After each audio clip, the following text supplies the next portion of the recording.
들리나요? 네. 하나님의 말씀을 낭독하도록 하겠습니다. 하나님의 말씀은 잘 들으세요.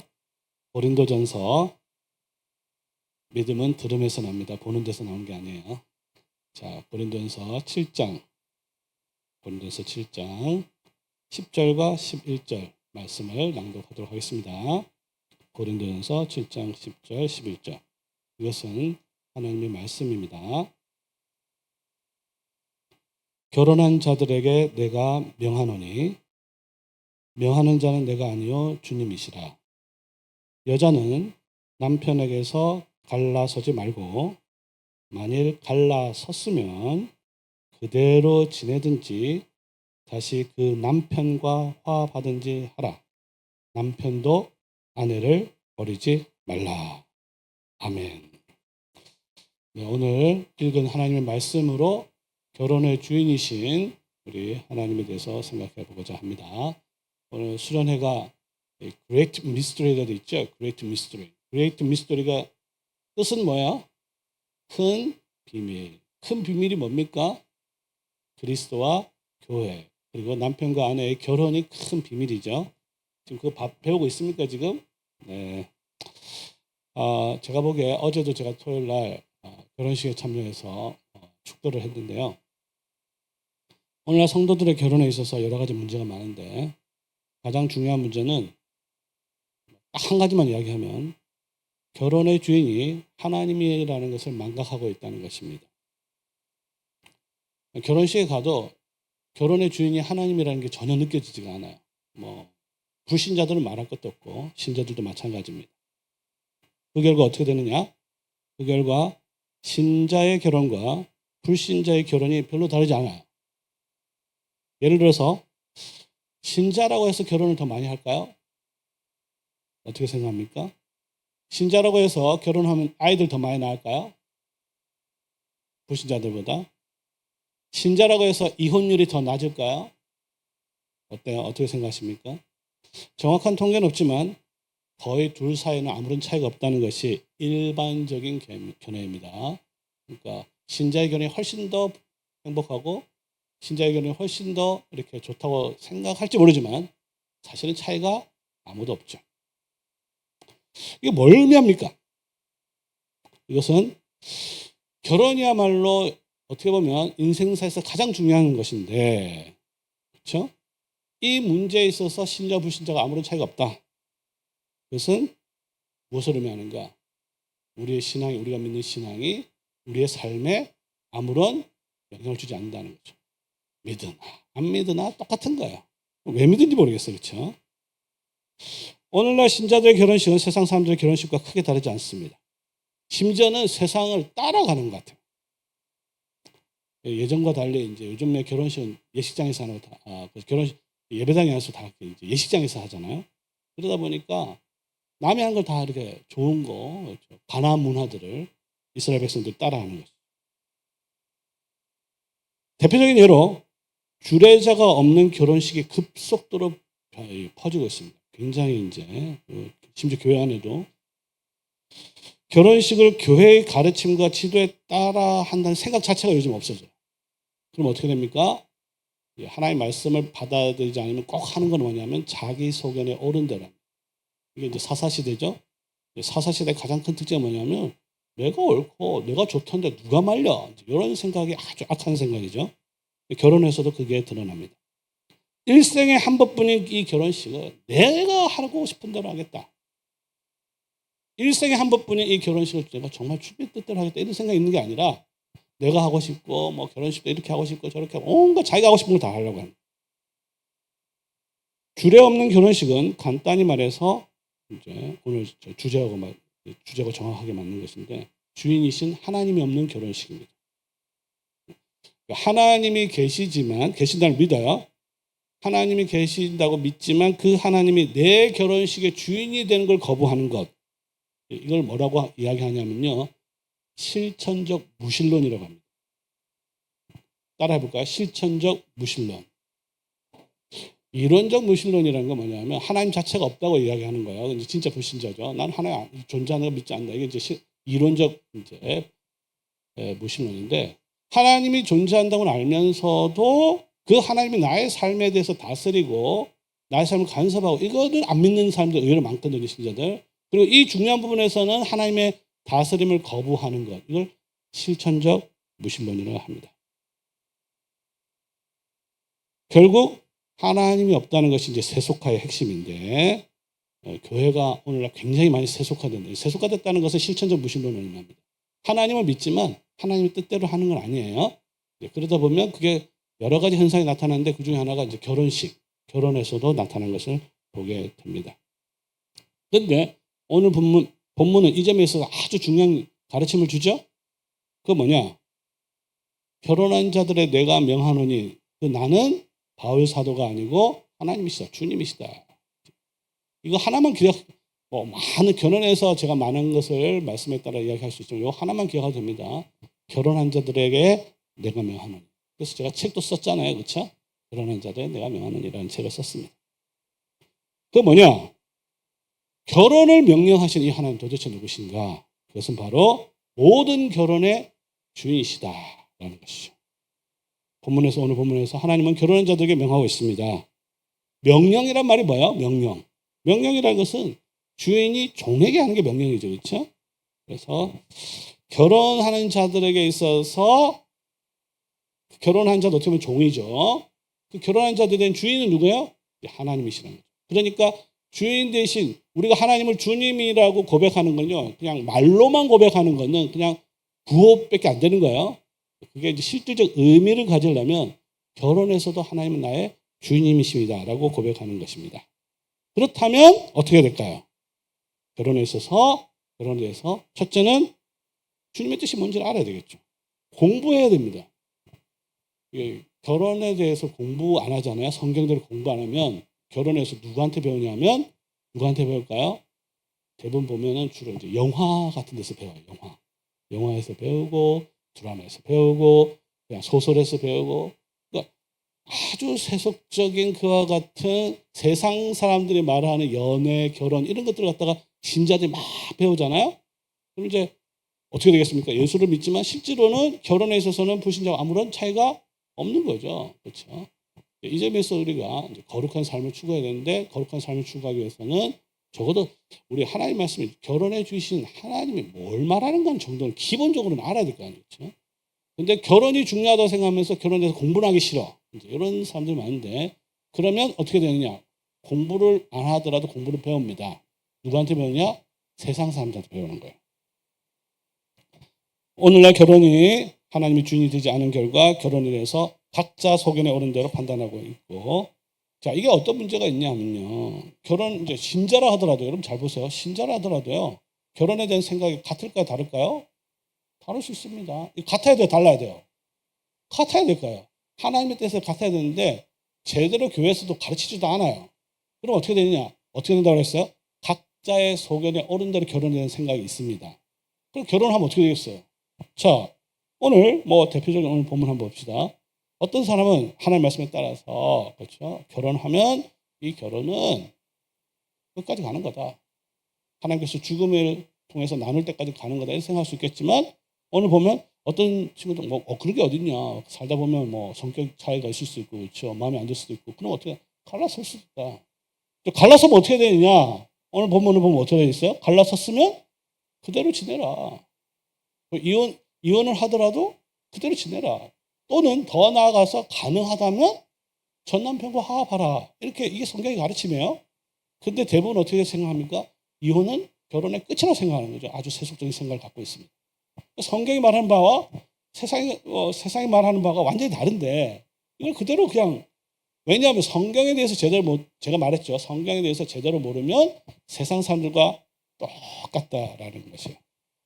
자, 그러면 오늘 성경을 통해서 적어도 성경이 하나님이 결혼의 주인이신 하나님이 종인 여러분들에게 어떤 중요한 가르침을 주는지를 한번 생각해 보겠습니다. 결혼에 대해서 또 제대로 알려면요. 결혼의 시작을 알아요. 최초의 결혼 시작을 알아야 됩니다. 세상 사람들과 우리의 근본적 차이는 뭐예요? 결혼에 대해서 근본적 차이는 뭐냐면 세상 사람들은 결혼의 시작에 대해서 전혀 몰라요. 알 수가 없죠. 결혼이 어떻게 시작인지 어떻게 알아요, 그렇죠? 뭐 진화론자 같은 경우는 뭐 사회가 진화하면서 어떤 사회를 유지하기 위해서 어떻게 하다 사회가 뭐 하다 보니 뭐 한 사람 여러 사람하고 결혼하다 여러 사람 결혼하다 뭐 이렇게 하다 보니까 뭐 결혼 제도가 생겼다 이렇게 설명합니다. 근데 우리는 결혼의 시작이 어떻게 되는지 알아요, 몰라요? 어떻게 합니까? 하나님의 말씀 중에서 어디? 창세기를 통해서 아는 거죠. 그렇기 때문에 창세기가 굉장히 중요합니다. 왜? 결혼의 시작을 알려주기 때문에. 결혼의 시작. 창세기 1장, 2장은 모든 창조의 시작에 대해서 이야기하는데 흥미롭게도 1장에서 시작된 천지 창조가 어디서 끝나느냐? 뭘로 끝나느냐? 뭘로 끝나요? 결혼식으로 맞죠. 그러니까 창조의 목적이 결혼이라는 게 너무너무나 분명하게 성경이 가르쳐주고 있는 겁니다. 그래서 이걸 알아야 돼요. 하나님께서 이 세상을 창조하신 목적은 최종적 목적은 아담과 하와를 하나로 묶어서 하나로 만드는 그 결혼식. 그렇죠? 자, 그러면 창세기 1장 2장을 통해서 우리 시작을 몇 가지를 살펴봐야 되는데 그걸 보면요. 누가 봐도 결혼을 제정한 건 누구냐? 하나님이 제정했다는 것을 확실히 알 수 있습니다. 사람이 모여가지고 우리 한번 결혼 제도 한번 만들어 볼까? 뭐 이렇게 만든 게 아니에요. 그렇기 때문에 최초의 결혼을 통해서 우리가 몇 가지 살펴볼 수 있는 게 뭐냐면 하나님께서 먼저 아담을 남자를 먼저 혼자 창조했죠. 그렇죠? 창조했습니다. 그런데 하나님이 그 혼자 있는 아담을 어떻게 보셨어요? 좋지 않다고 판단했습니다. 자, 이 보세요. 이것도 세상과 우리 그죠 참된 신자가 얼마나 다른 줄 알죠? 오늘날 세상 옛날하고 좀 달라요. 오늘날 세상은 결혼한 게 좋아요, 결혼 안 한 게 좋아요? 안 한 게 좋다고요. 하나님과는 완전 반대되는 생각을 하죠. 하나님은 혼자 있는 게 안 좋다고 얘기하는데 난 혼자 있겠다. 뭐 결혼해가지고 뭐 얽매여가지고 결혼을 갖다 노예처럼 얽매인다고 생각합니다. 완전히 또 세속적인 생각이죠. 그러니까 성경을 모르면 그냥 완전히 하나님을 대적하는 생각을 자기도 모르게 하게 되는 거예요. 하나님은 아담이 독처하는 것이 좋지 않다. 혼자 사는 게 좋아요? 결혼하는 게 좋아요?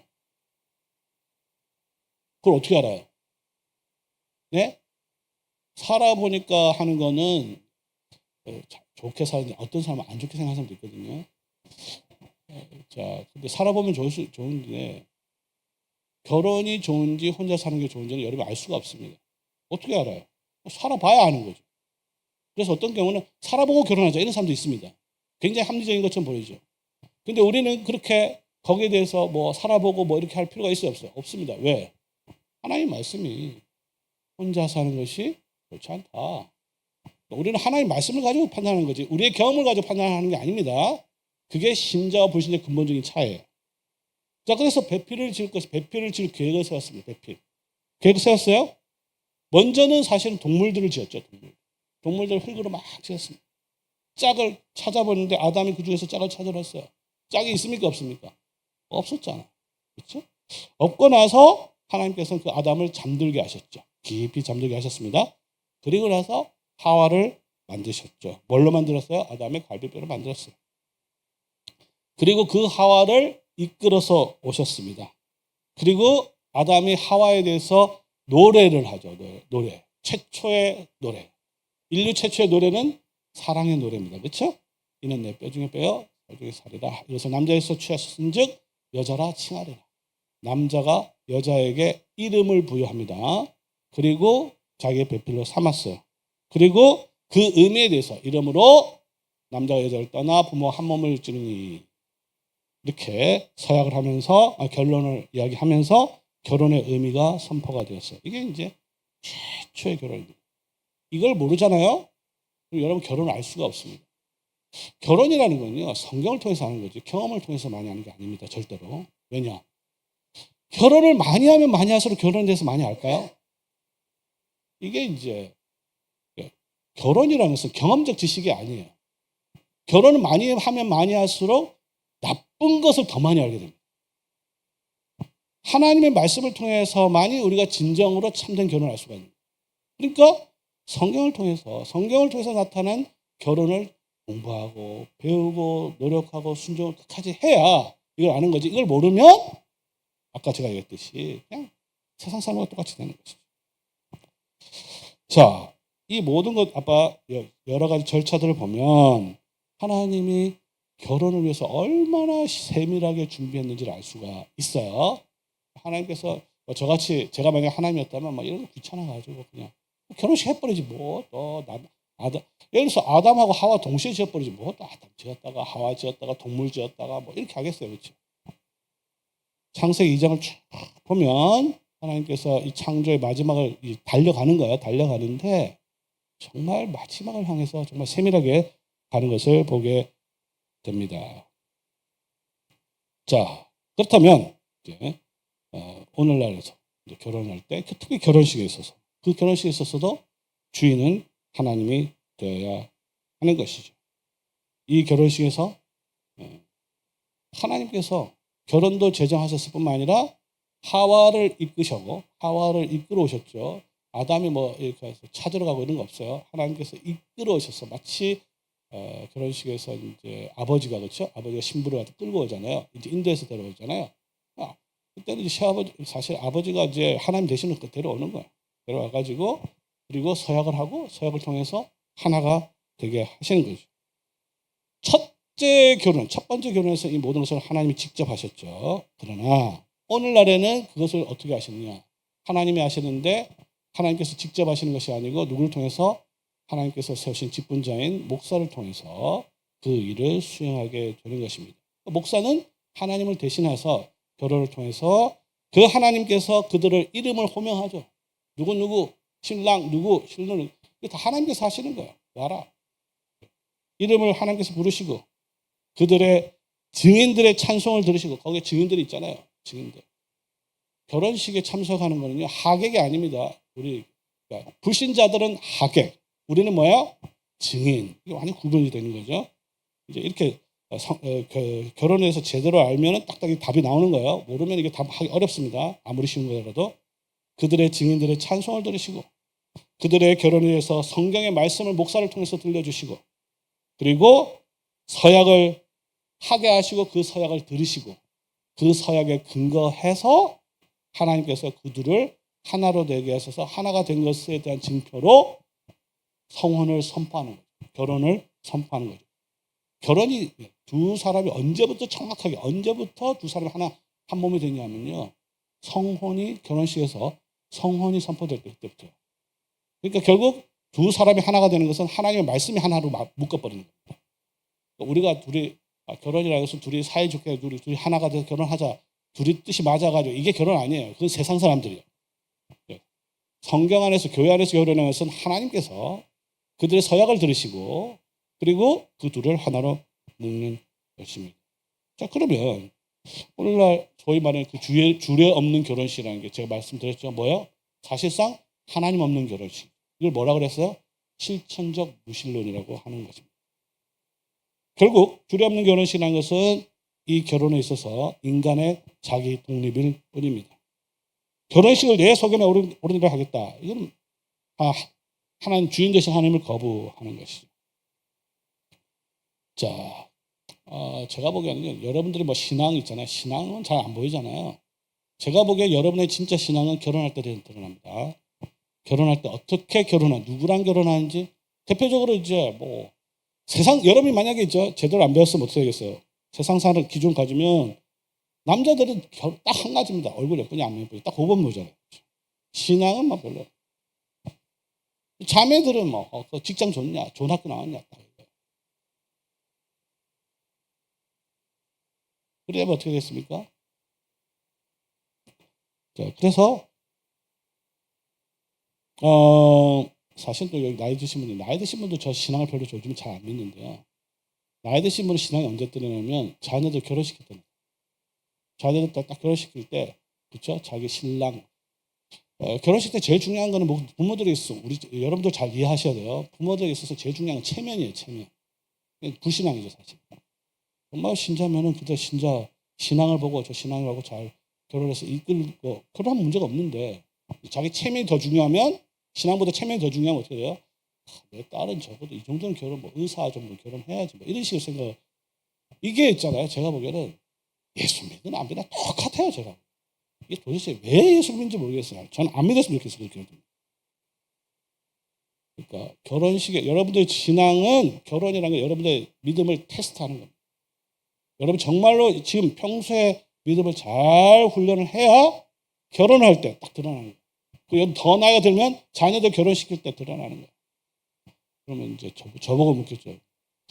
저는 뭐 그렇죠? 저 딸 3명이 이제 자녀인데, 큰 딸 이제 시집 보냈습니다. 손자가 지금 2명이고 이제 3명이 될 예정이에요, 이번 여기. 그러니까 저는 뭐 신앙을 제일 중요하게 보니까 결혼에 문제가 별로 없어요. 제가 큰딸 결혼할 때 진짜 좀 짜증났던 것 중에 하나는 이거예요. 아니, 큰딸 결혼한다고 이야기하니까 축하한다. 맨 처음에 축하한다 그랬어요. 그 다음부터는 축하한다는 첫 번째야. 끝. 그 다음부터는 전부 다 결혼시켰을 때 어떻게 할래? 집은 어떻게 마련할? 애는 어떻게 키울래? 이제 정말. 그러니까 우리 딸도 정말 스트레스 많이 받았어요. 축하면 축하만 하면 되지. 왜 그걸 갖다 자기들이 걱정하는지 모르겠어요. 자녀를 여러분도 앞으로 결혼할 때 걱정할 필요가 별로 없는 게 있잖아요. 여러분의 자녀들 여러분의 것이라고 생각하면 안 됩니다. 하나님께서 주신 선물이고요. 그렇다면 그 자녀들은 하나님께서 키우시는 거예요. 이게 믿음입니다. 이게 없으면 걱정하는 거예요. 좋은 사람하고 결혼해야 될 텐데, 부잣집 의사하고 결혼할 텐데, 변호사하고 할 텐데, 제 동생 의사인데 결혼도 별로 소용없습니다. 자, 그러면 하나님께서 이와 같이 결혼의 주인인 것을 보여줬고, 그 다음에 하나님께서 결혼을 제정하신 이제 이유와 목적을 보면, 아까 말씀하셨지만 사람이 혼자 있는 것이 좋지 못하다. 이게 이제 중요한 거예요. 혼자 있는 게 좋지 못하다. 여러분 지금부터 여러분 생각을 완전히 바뀌어야 됩니다. 뭐냐? 사람은 혼자 있는 것은 좋지 않다. 물론 성경에 보면 이제 특별히 예외적인 경우가 있어요. 예외적인. 그것은 평생을 나시린처럼 하나님을 위해서 헌신한다고 하면은 혼자 있을 수도 있는데, 자기의 경력이라든지 이거 이루기 위해서, 자기의 이루기 위해서, 그건 아닙니다. 그래서 거의 일반적으로 그것은 하나님이 혼자 사는 것은 좋지 않다. 이것을 보통 뭐라고 하냐면 이제 인간은 사회적 동물이다 이렇게 이야기를 하죠. 사회적 동물. 그래서 여러분들은 인간은 혼자 사는 존재가 아니구나 라는 것을 우리가 알 수 있습니다. 창세기 1장 26절에 보면 이렇게 인간 창조를 설명하는데, 우리의 형상을 따라 우리의 모양대로 우리가 사람을 만들고 했는데, 계획을 우리의 형상을 따라 만들자. 우리 형상을 따라 만들자 하고 나서 하나님은 계획하고 나서 그 계획을 실현하거든요. 계획을 했는데 그때 뭐냐면 하나님께서 우리의 형상대로 사람을 만들되 남자와 여자로 만드셨어요. 이게 하나님의 형상입니다. 하나님 형상 중 중요한 게 뭐냐면 남자끼리 만들어 놓지 않았어요. 남자와 여자를 만들고 그 여자가 하나가 되어서 하나님의 진정한 형상인 사랑을 나타내도록 하셨습니다. 이게 결혼을 제정한 아주 중요한 목적이에요. 그리고 이 형상을 통해서 이 세상을 다스리라라는 것이 있습니다. 다스리는. 그러니까 하나님께서는 사람을 이 세상에 하나님의 나라를 이루는 대리 통치자로 세웠는데, 그러니까 여러분들이 딱 알아야 돼요. 왜 태어났니? 여기에 대한 답이 다 다르겠죠. 잘 먹고 잘 살기 위해서? 아니에요. 창세를 보면 하나님께서 여러분들을 이 세상에 보내신 이유는, 태어난 이유는 세상을 다스리도록 하기 위해서, 하나님의 뜻에 따라서 다스리도록 하기 위해서입니다. 이거를 나는 이 세상을 다스리기 위해서 태어났구나. 이걸 안다면 할 수 있어요, 없어요? 당연히 할 수 없죠. 혼자는 할 수 없습니다. 그러나 같이는 할 수 있죠. 같이. 그렇기 때문에 하나님께서 여자를 붙이시고 자녀를 생산하게 하셔서 교회를 이루시고, 교회를 통해서 하나님의 뜻을 이 세상에서 계속 다스리도록 하신 것이다. 그렇기 때문에 이를 위해서 생육하고 번성의 복을 주신 것입니다. 근데 이제 요즘에 보면 결혼을 하지만 또 아이는 안 놓겠다. 이런 사람들 또 이상한 또 이제 불신자들한테 배운 지혜랄까? 악한 지혜가 있어요. 결혼은 하지만 아이는 안 놓겠다. 이게 무슨 말입니까? 하나님, 우리끼리 즐길 거 즐기고 수고는 안 하겠다. 의무는 안 하겠다는 겁니다. 아주 고약한 생각이죠. 하나님께서는 결혼을 통해서 번성을 해서 세상을 다스리도록 그렇게 하셨는데 나는 첫째 결혼도 안 하겠다. 그러면 하나님께서 뭐죠? 복주하는 것이 나쁘다, 좋지 않다는 것을 반대하는 것이고 생육하고 번성하는 것은 복이 아니다. 이건 복이 아니야. 그러니까 복에 대한 생각이 안 바뀌면요, 여러분은 결혼할 필요가 없습니다. 복이 뭔지를 알아야 돼요. 복은 하나님의 뜻에 따라서 이 세상을 다스리는 것이 복이라고 생각하면 그건 당연히 결혼을 해서 자녀를 통하여 교회를 이루어서 그 교회를 통해서 하나님의 나라를 이루어가는 것이 이게 복이다. 이거 참 쉽지가 않습니다. 제가 보기에. 워낙 이 세속주의가 우리 신자들 같은 지배하고 있기 때문에 예수 믿고 복 받는다 했더니 그 복이 뭐냐 도대체. 잘 먹고 잘 사는 거 말고는 없어요. 그러면 결혼할 필요가 없습니다, 사실. 자, 그 다음에 이제 결혼하신 목적에 대해서 얘기했고, 그 다음에 결혼의 이제 본질을 여기서 본질도 알아야 돼요. 목적도 알아야 본질을 알아야 되는데, 본질은 어떻게 보면 간단합니다. 그는 한 남자와 한 여자의 가장 친밀한 하나됨입니다. 한 남자와 한 여자의 가장 친밀한 하나됨. 이걸 알 수 있는 게 뭐냐면요, 남자가 부모를 떠나라고 되어 있습니다. 그렇죠? 이게 무슨 말인지 알아야 돼요. 그리고 아담이 하와를 봤을 때 이 뼈는 내 뼈 중 뼈는 이는 내 뼈 중에 뼈, 살 중에 살이라 했단 말이에요. 그렇죠? 자, 이것은 부모와 자녀가의 관계가 더 친밀할까요? 남편과 아내의 관계가 더 친밀할까요? 이게 소위 말하는 유교와 기독교의 아주 중요한 차이입니다. 유교는 부자 관계를 천륜이라고 합니다. 천륜.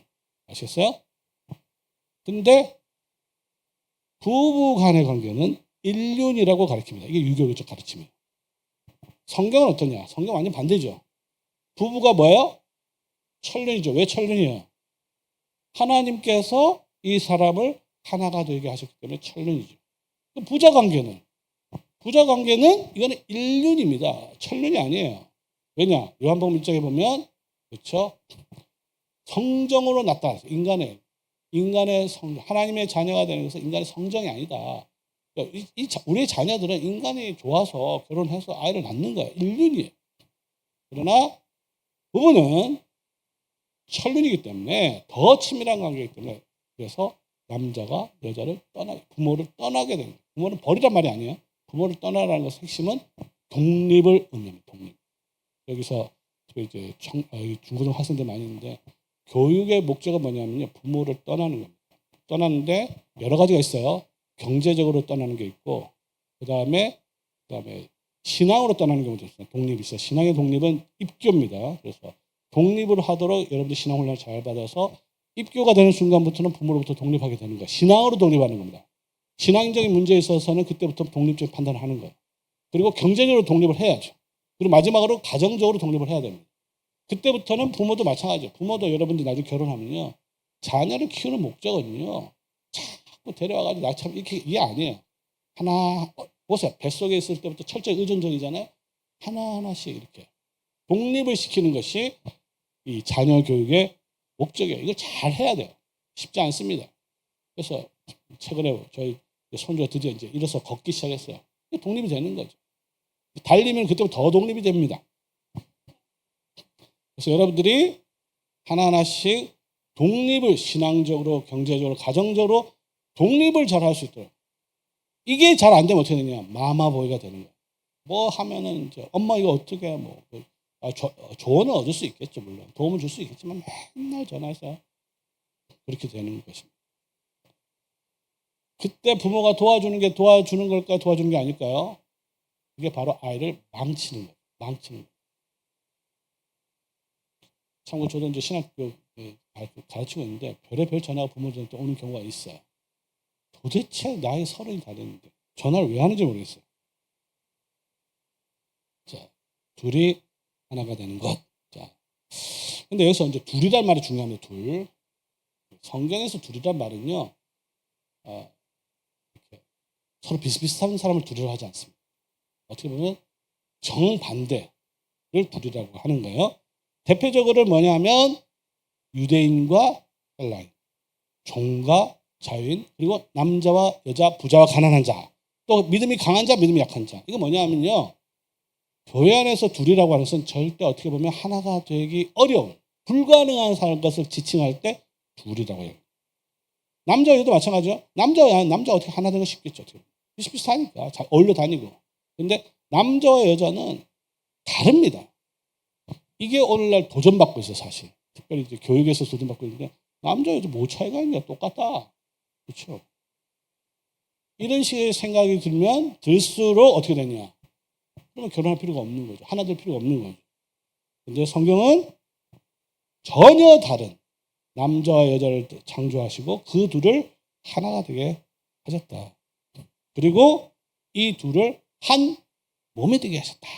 한 몸. 이 한 몸이 되게 하셨다는 것은요, 정확한 이제 문자적인 뜻은 뭐냐면 풀로 붙였다는 거예요. 풀로 붙였다. 풀로 붙였으니까 떼면 어떻게 됐어요? 다 찢어버린. 이게 결혼입니다. 이 한 몸이 되겠다는 것을 뭐 태초에 하나님께서 점지해서 뭐 이런 게 아니에요. 한 몸이 되겠다는 것은 두 사람 남자 여자를 한 몸으로 어떻게 보면은 전혀 하나가 되기 전혀 다른데 둘을 하나로 묶은 것이죠. 결혼이라는 것은 마치 이렇게 비유할 수가 있겠어요. 마치 우리의 영혼과 몸 있죠. 영혼과 몸 있죠.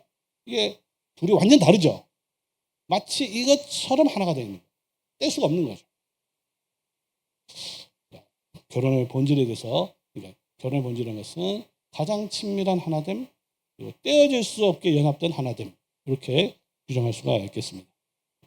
이제 요거를 거부하면 이제 오늘날 이제 세속화가 되면 이제 결혼을 이제 계약으로 이해하는 경우가 많죠. 계약이라는 건 뭐야? 계약에서 네가 좋고 나가 좋아서 결혼했는데 너가 나한테 안 좋게 하고 내가 안 좋게 하면 언제든지 나눌 수 있다. 이제 이거 딱 계약입니다.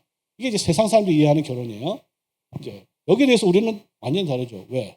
우리는 이 둘이 하나가 되게 누가 한 거예요? 하나님께서 풀로 붙여버렸기 때문에 뗄 수가 없는 거죠.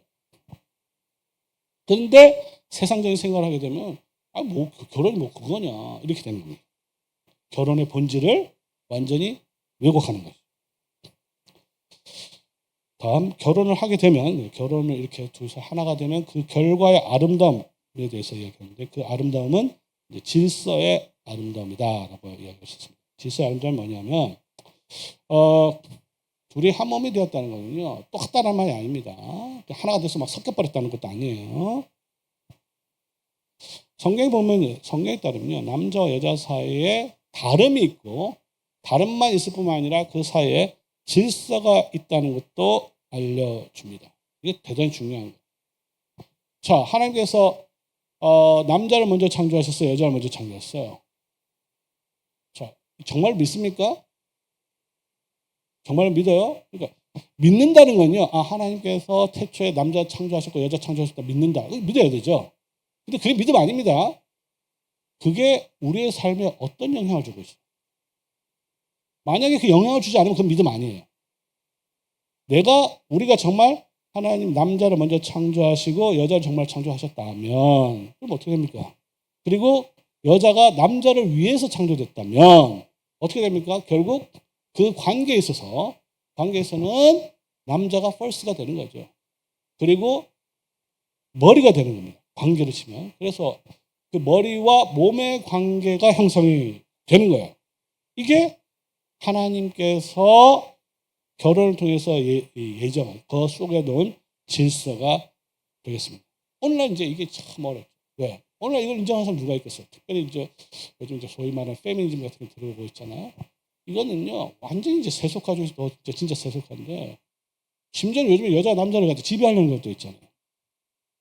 이거는 정말로 성경에 보면 이제 반성경이에요. 근데 이거 하나만 기억하면 됩니다. 누가 먼저 났냐? 자, 과학이 남자가 먼저 창조된지 여자가 먼저 창조된지 증명할 수 있을까요? 없을까요? 네? 진화론이 설명할 수 있을까요? 없습니다. 그렇죠? 어떻게 설명 가능하겠어요? 이거는 성경을 통해서 알 수밖에 없는 거예요. 예를 들어서 둘이 동시에 낳는지, 아니 남자가 먼저 낳는지, 여자가 먼저 낳는지 그거 어떻게 알겠어요? 성경에 보면 그러나 남자가 먼저 창조하셨고 여자를 낳으셨기 때문에 그 안에 질서가 있게 하셨다. 그리고 질서를 통해서 유지하게 하셨는데 또 한 몸이 되게 하셨는데, 자, 여기서 중요한 게 뭐냐면, 자, 그래서 질서가 있게 하시고 한 몸이 되게 하셨어요. 여기서 이제 몸이라는 단어가 중요한데, 여러분들 우리 몸도 중요하게 생각해야 됩니다. 몸을 가볍게 생각하는 사람이 있어요. 몸을 무가치하게 생각하는 사람이 있어요. 그러니까 자기의 몸을 존귀하게 생각하는 사람과 자기의 몸을 하찮게 여기는 사람이 있어요. 그러니까 우리는 우리 몸을 귀하게 여깁니다. 왜 귀하게 여기냐? 이유는 주의 성령, 우리가 믿는 성령 하나님께서 우리 몸에 내주하시기 때문에. 굉장히 거룩한 성전, 너희 몸이 성령께서 거하시는 하나님의 성전이 모르느냐 이렇게 책망하십니다. 그러니까 우리 몸이 굉장히 중요해요. 근데 불신자는 이거 모르죠. 그러면 자기 몸을 아주 가볍게 생각, 무가치하게 생각. 그러면 어떻게 되느냐 하면 이 몸을 불신자들은 함부로 놀려요. 함부로 놀리죠. 이 여자한테 갔다가 저 여자한테 갔다가 막 사실 화장실 오줌 누듯이 자기의 몸을 굉장히 동물처럼 동물이 돼버리는 거예요. 그래서 우리가 하나님의 말씀인 성경의 가르침을 잘 갖고 있으면, 야, 우리 몸이 대단하다면, 정말로 소중하다면 이 몸을 함부로만 사용하면 안 되잖아요. 그렇죠? 정말 하나님의 질서에 따라 거룩하고 의미 있게 사용하는데 자기를 갖다 하찮아요. 몸 내가 별 거라고 이거 그냥 한번 쓰지 뭐. 이런 식으로 자기를 하찮게 여기고 자기의 몸을 무가치하게 여기면 그와 같이 짐승이 되는 거예요. 원래 짐승이었잖아요. 원래 하나님께서 동물을 데리고 이제 아담과 배필을 하려고 그랬잖아요. 그런데 우리가 하나님의 말씀 떠나면 어떻게 되느냐? 짐승이 돼버립니다. 우리가 그렇게 생각하지 않는다 하죠. 성경의 기준에 따라. 자, 이런 것을 보면 우리가 우리 하나님의 이 성경 말씀 따라 보면 우리가 얼마나 우리 자신의 몸을 귀하게 여겨야 되는지, 이 몸을 정말 아무나 주셔서는 안 된다. 하나님께서 주신 남편과 아내에게 철저하게 서로에게 사랑을 고백해야 된다. 우리의 몸으로.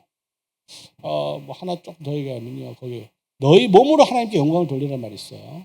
그러죠. 보면 거기서 우리가 몸으로 어떻게 하나님께 영광을 돌리냐 했을 때, 그 몸으로 하나님께 영광을 돌리는 것은 그 문맥에 보면요, 신실한 부부 관계를 말하는 거예요. 우리가 우리의 몸으로 남편과 아내에 대해서 신실하게 성적인 관계를 포함해서 부부 관계 하나님의 형상을 갖다 이루어서 그것을 표현할 때 그게 뭐가 돼요? 하나님의 영광이 되는 거예요. 여러분의 삶을 통해서 하나님의 영광 돌리고 싶죠? 말로만 삶을 통해서 해야 돼요. 그 삶의 핵심이 뭐냐면 거룩한 삶인데, 특별히 그 거룩은 부부 생활 속에서 나타내야 하는 것입니다. 자, 이제 뭐 좀 기회했는데 마지막을 이야기할게요. 마지막은 우리의 소명. 자, 하나님께서 세우신 결혼은 타락 직후부터 도전을 받게 됩니다. 타락은요, 죄와 타락이 뭔지 알았는데, 죄와 타락은 모든 관계를 다 깨버립니다. 죄가 얼마나 무서운 줄 알아야 돼요. 죄를 가볍게 여기면 그냥 지내는 거예요. 근데 죄라는 것은 그 뿌리가 뭐냐면, 창세기를 보면 관계를 다 파괴시킵니다. 아담에게, 그렇죠? 너 왜 따먹었냐 하니까 책임을 어떻게 돼요? 아내에게 돌리고, 그 다음에 하나님께 돌리죠. 왜? 결혼할 때는, 창조 때는 내 뼈중에 뼈 살린 정말 하나님 감사합니다 했는데, 왜 하와를 만들어가지고 나한테 끌어와가지고 나한테 그러니까 내가 먹었지 않느냐 이렇게 이야기하죠. 사실은 그게 이제 하와에 대한 비난이기도 하지만, 사실은 더 근본적으로는 하와를 안 만들었으면 내가 안 따먹었다. 그러니까 하와는 또 뭐야? 하와는 아담의 지도를 안 받죠. 아담의 선악과 따먹어도 괜찮다 하면, 그렇죠? 하나님의 질서에 따라서 하나님의 말씀을 받은 아담에게 이렇게 누가 딴 데서 이단이 이렇게 이야기하는데 맞느냐 물어봐야 될 거 아니에요. 지도를 받아야 될 거 아니에요. 지도를 안 받는 거죠. 자기 스스로 판단해 버렸어. 자기 스스로 유혹에 빠졌다. 디모데전서에 되어 있어요. 그리고 나서 뱀의 유혹에 넘어가. 그리고 나서 그 결과 땅이 저주를 받습니다. 그러니까 인간과 인간관계 파괴되고요. 인간과 하나님의 관계 파괴되고, 인간과 심지어 땅의 관계도 다 파괴가 되는 겁니다. 자, 그러니까 여러분들이 이 세상에서 행복하게 살려면 죄로부터 성화되는 게 행복한 삶이에요. 이 성화를 하는 중요한 수단이 사실은 부부, 여러분 결혼하게 되면 계속 성화를 하게 할 수밖에 없습니다. 서로 다른 사람하고 계속 맞춰가서 자기의 뜻을 포기하고 이웃을 사랑하고 계속 그런 훈련들을 해 나가는 거죠. 그걸 잘 해야 이 세상에서 그와 같은 사랑을 잘 실천할 수가 있는 겁니다. 이 성화의 핵심이 뭐예요? 매주 자기 자신의 죄를 죽이고 우리 안에서 새 사람이 살도록 하는 그 회개의 삶이 성화의 핵심인 것이죠. 자, 그래서 결혼은 사실 놀라운 축복이죠. 축복이지만 축복만은 아닙니다.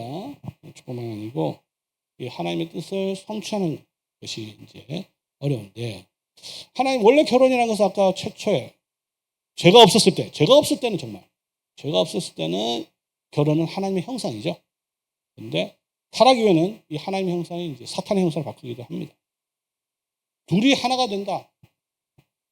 자기 마음대로 할 때 좋은데 둘이 하나가 되면 자기 뜻을 꺾어야 되죠. 아내를 기쁘게 해야 돼요. 남편을 기쁘게 해야 돼요. 자, 여기까지 괜찮은데 이제 자녀가 태어나잖아요.